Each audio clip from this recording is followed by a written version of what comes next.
ഒരു മരിച്ച മയ്യത്തിന്റെ മുകളിൽ ഒരു തുള്ളി വെള്ളം വീഴുന്നത് വലിയ പാറക്കല്ല് വീഴുന്ന വേദനയാണെന്ന് ചരിത്രം പഠിപ്പിക്കുന്നു.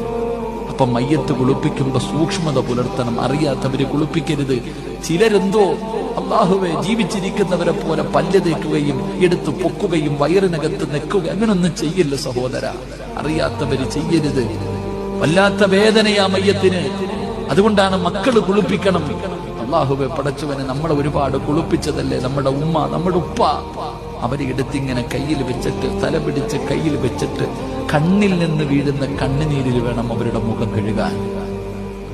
അതിനു പോലും നിന്റെ മക്കൾക്കറിയില്ലെങ്കിൽ ഈ 45 കൊല്ലം കൊണ്ട് നീ എന്ത് നേടി?